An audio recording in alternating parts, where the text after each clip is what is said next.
ငြိမ်းချမ်းကြည်လင်တဲ့စိတ်ဆိုတာစိတ်ပီစီမှုတွေကင်းစင်မှုဝမ်းမြောက်မှုနဲ့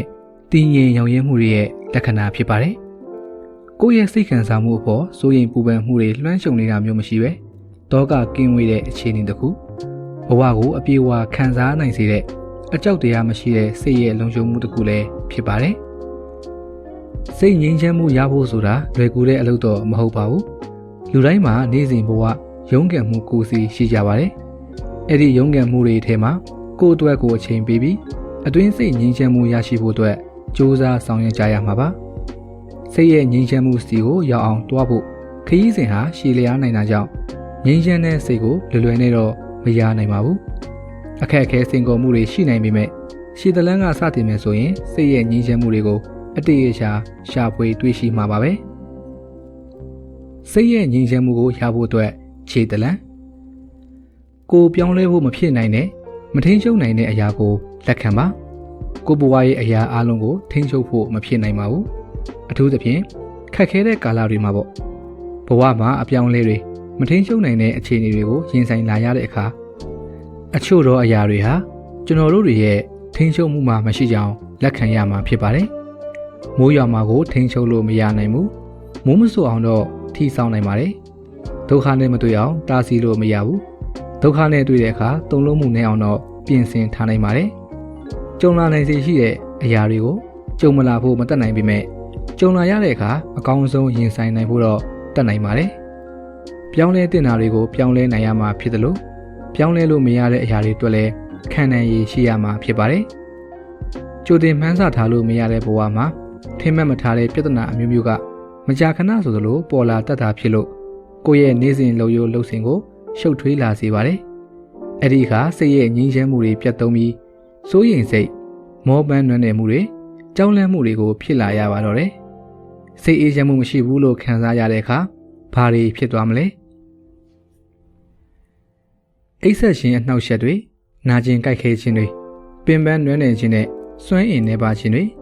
အစာအေးဝေဒနာတွေဒေါသစိတ်တူခြင်းတွေအာယုံစူးစိုက်ဖို့ခက်ခဲခြင်းတွေဆက်ဆက်ရေးတင်းမာမှုနဲ့ပရိပခတွေဖြစ်လေရှိတတ်ပါတယ်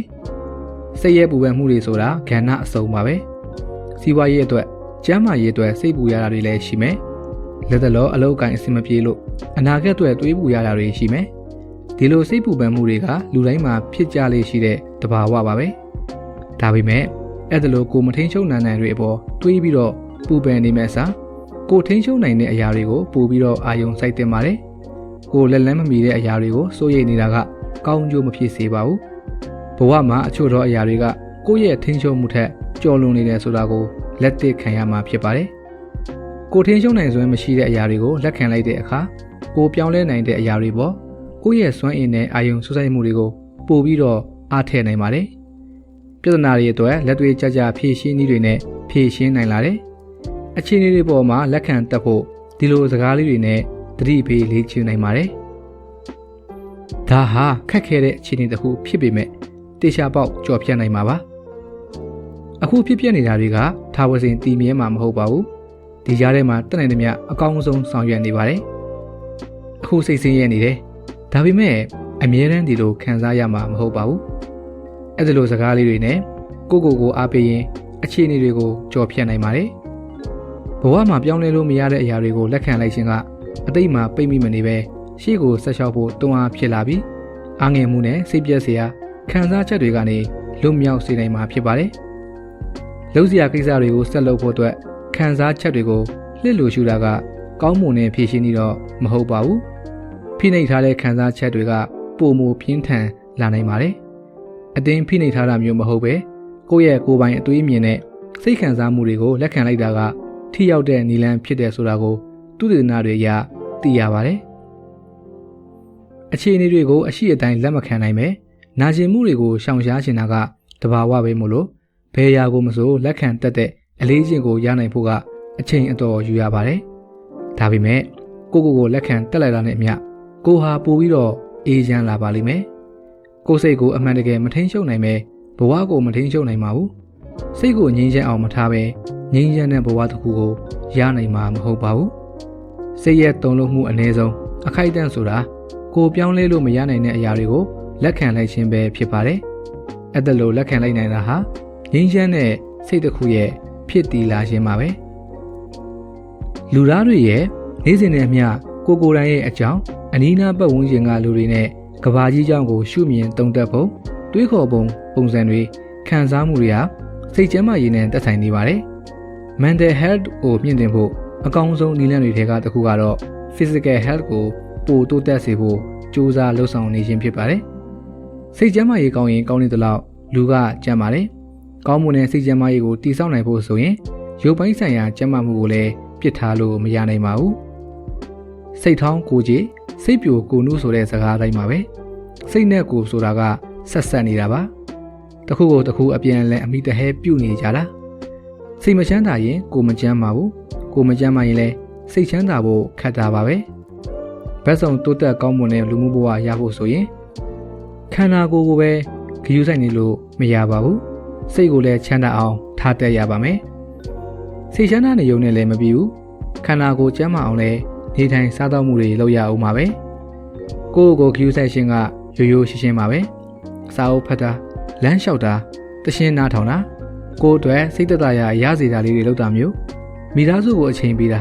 တငယ်ချင်းတွေနဲ့စကားဆက်ပြီးပြောဆိုတာလေးတွေလုပ်ပေးတာမျိုးပေါ့တဘာဝတရားနဲ့အချိန်ကုန်ဆုံးပါတစ်ပင်လေးတွေကိုရေလောင်းပေါင်းတင်တာခွေးလေးကြောင်လေးတွေနဲ့အချိန်ပေးကစားတာလေးတွေကစိတ်ဖြစ်စီမှုကိုလျော့ပါစေပြီးစိတ်ပိုင်းဆိုင်ရာကျန်းမာစေပါတယ်ကိုယ့်ကိုယ်ကိုဂရုစိုက်တာကဘယ်လိုအခြေအနေမျိုးမှာပဲဖြစ်ဖြစ်အရေးတကြီးမရှိမဖြစ်လိုအပ်ပါတယ်စိတ်ရောကိုယ်ပါကျန်းမာနေပါမှရီမန်းချက်ပန်းနိုင်တွေစီတက်လုံကောင်းဆောင်အားရောက်သွားနိုင်မှာဖြစ်ပါတယ်အချိန်မှန်မျှတစွာစားပါအစားအစာဆိုတာကခန္ဓာကိုယ်အတွက်လောင်စာပါပဲကျွန်တော်တို့တွေရဲ့ကိုယ်ခန္ဓာကိုအလုပ်လုပ်ရမှာကူညီပေးတဲ့အရေးကြီးတဲ့အာဟာရတွေကိုအစားအစာကပေးစွမ်းနေတာပါ healthy foods တွေကိုကောင်းကောင်းစားလေအလုပ်ကောင်းကောင်းလုပ်နိုင်လာလေပါပဲအုံနောက်ရဲ့အလုပ်လုပ်ပုံတွေကပိုကောင်းလာတယ် research တွေအရစားသုံးတဲ့အစားအစာတွေဟာစိတ်ကျန်းမာရေးအတွက်ကြီးမားတဲ့အစိတ်ပိုင်းတစ်ခုဖြစ်နေတာကိုတွေ့ရပါတယ်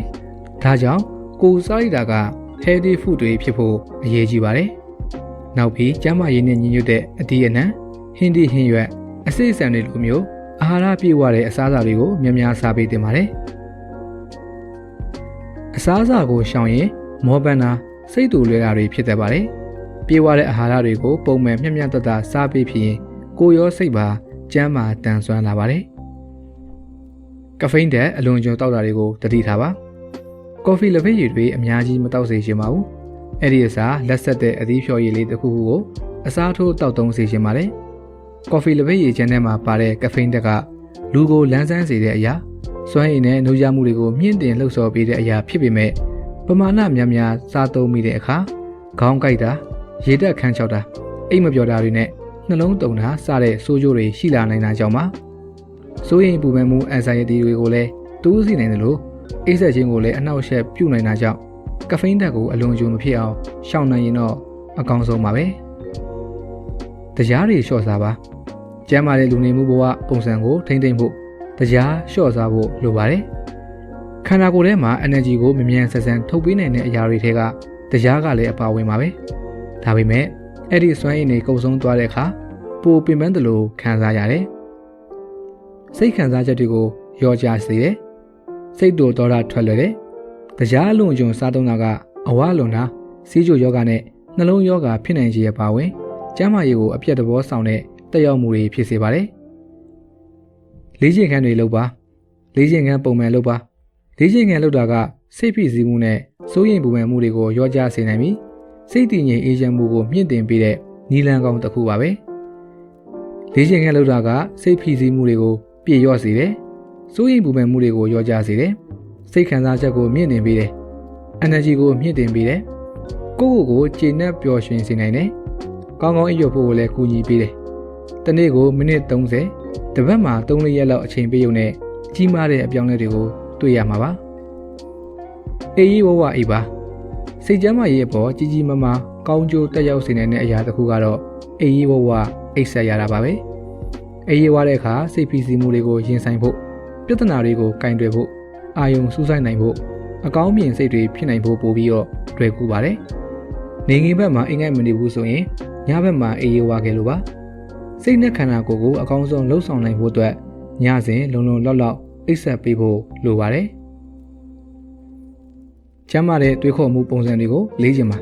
။စိတ်ကျန်းမာရေးကောင်းမှုနဲ့ဆိုတာကအခါခက်တဲ့နေရာတိုင်းမှာပျော်ရွှင်တဲ့အတွေ့အကြုံကြီးပဲရှိနေရမယ်လို့ဆိုလိုတာတော့မဟုတ်ပါဘူး။နာကျင်ဝမ်းနည်းစရာတွေကလည်းဘဝရဲ့အစိတ်အပိုင်းတစ်ခုပါပဲ။အဲ့ဒါကိုလည်းလက်ခံတတ်ဖို့လိုပါတယ်။နာကျင်မှုတွေကိုရှောင်လွှဲပစ်ဖို့မဖြစ်နိုင်ပါဘူး။ပြဿနာတွေကိုတဲ့တဲ့ရင်ဆိုင်နိုင်ဖို့လေ့ကျင့်ပေးရမှာဖြစ်ပါတယ်။စိတ်ကျန်းမာရေးကောင်းတဲ့ဆိုတာကအခြေအနေမှန်ကိုကြည့်တတ်ခြင်းပဲဖြစ်ပါတယ်။လူတစ်ယောက်ဟာငြိမ်းချမ်းတဲ့စိတ်ငြိမ်းချမ်းတဲ့ဘဝကိုရရှိဖို့အသွေးတွေကျန်းမာနေဖို့လိုပါတယ်။ကျန်းမာတဲ့တွေးခေါ်မှုပုံစံ healthy thinking ဟာကျွန်တော်တို့ရဲ့အသွေးအမြင်နဲ့ဆုံးဖြတ်ချက်တွေပေါ်စိန်ခေါ်နိုင်စွမ်းရှိတယ်။ကိုယ့်အတွက်ဘယ်ရာတွေကအထောက်အကူဖြစ်စေနိုင်လဲဘယ်ရာတွေကအထောက်အကူမဖြစ်စေနိုင်ဘူးလဲဆိုတာဆုံးဖြတ်နိုင်တဲ့စွမ်းရည်တစ်မျိုးပါ။ကိုယ့်ကိုအထောက်အကူမပြုကောင်းကျိုးမဖြစ်စေတဲ့အသွေးတွေတွေးနေမိရင်ချက်ချင်းရပ်ပစ်လိုက်ပါ။အနေရရှိတဲ့တွေးခေါ်မှုပုံစံတွေအစားအပြုသဘောဆောင်တဲ့အရာတွေနဲ့အစားထိုးပါ။ဒါဟာကိုယ့်ကိုယ်ကျင့်တာတက်အောင်တင်ယူတာလည်းဖြစ်တယ်။အာယုံခံစားမှုဖွံ့ဖြိုးအောင်လေ့ကျင့်တာလည်းဖြစ်ပါတယ်။အသွေးထောင်ချောက်တွေကိုစောင့်ကြည့်ပါ။ကိုယ့်ရဲ့အသွေးတွေဟာကိုယ့်ရဲ့ emotion နဲ့ဖြစ်လာတာပါပဲ။ကိုယ့်ရဲ့တွေးခေါ်မှုပုံတွေဟာကိုယ့်ရဲ့ခံစားမှုတွေကိုရိုက်ခတ်ပြီးကြီးမားတဲ့တက်ရောက်နိုင်စွမ်းရှိပါတယ်။တကယ်လို့ကိုကပြဿနာကိုကင်တွယ်ဖြေရှင်းနိုင်မယ်လို့ယုံကြည်ထားရင်ခံစားမှုတွေကကောင်းနေသလောက်မဖြေရှင်းတော့ဘူးလို့လက်မြောက်အရှုံးပေးထားရင်တော့ခံစားချက်တွေကစိုးရွားနေပါလိမ့်မယ်။အတွေးထောင်ချောက်တွေဟာစိုးရိမ်ပူပန်တာစိတ်တက်ကြတာတွေနဲ့စိတ်ကျန်းမာရေးဆိုင်ရာပြဿနာတွေအပြင်ညှို့နှင်းရှက်မဲ့သလိုခံစားချက်တွေကိုလည်းဖြစ်စေနိုင်ပါတယ်။အဖြစ်များဆုံးအတွေးထောင်ချောက်အမျိုးအစားက all or nothing ဆိုတဲ့အမျိုးအစားပါပဲ။ all or nothing ဆိုတာကအခြေအနေတွေကို100%အကောင်းဒါမှမဟုတ်100%အဆိုးလို့မြင်တဲ့အဖြူအမဲတွေးခေါ်မှုပုံစံဖြစ်ပါတယ်။အဖြူဟုတ်ရင်ဟုတ်မဟုတ်ရင်အမဲအဲ့ဒီကြားထဲမှာဖြည့်ဆွက်တွေးပေးတတ်တာမျိုးမရှိဘူး။ပြဿနာတစ်ခုအပေါ်အများကြီးထိုင်တွေးနေတာမျိုးဒါမှမဟုတ်ဘာမှမတွေးပဲရေဘူးရဆန်ဆန်ကောက်ချက်ချလိုက်တာမျိုးအင်မတန်အဆုံးရောက်တဲ့အတွေးမြင်တစ်ခုပါ။ဒီလိုအတွေးတွေကစိုးရွားတဲ့ခံစားချက်တွေကိုဖြစ်စေနိုင်တဲ့ထောင်ချောက်တွေလိုပါပဲ။အတွေးထောင်ချောက်တွေကနေလွတ်မြောက်မဲ့နည်းလမ်းကကိုယ့်ရဲ့အသိမြင်ထားတဲ့အသိမြင်တွေကိုပြန်လည်တည်ဆောက်နိုင်ဖို့ပါ။ကိုယ့်အသွေးတွေရဲ့မှန်ကန်မှုကိုမေးခွန်းထုတ်ပြီးအထောက်အထားနဲ့စိန်ခေါ်ခြင်းတွေပြုလုပ်ရမယ်။မကြာခဏလေ့ကျင့်ပေးဖို့လည်းလိုပါတယ်။ဒါကတကယ်မှန်လားဆိုတဲ့မေးခွန်းတွေကိုကိုယ့်ကိုမေးပါ။ခဏလောက်ရီမောလိုက်ပါ။ရင်းနှီးတဲ့မိတ်ဆွေပေါင်းတွေနဲ့တွေ့ဆုံပါ။ရီမောပါ။ကိုယ်တငယ်ချင်းအုပ်စုနဲ့ပြန်လည်ချိတ်ဆက်ပါ။လူမှုဆက်ဆံရေးကစိတ်ကျန်းမာရေးအတွက်အရေးကြီးသလို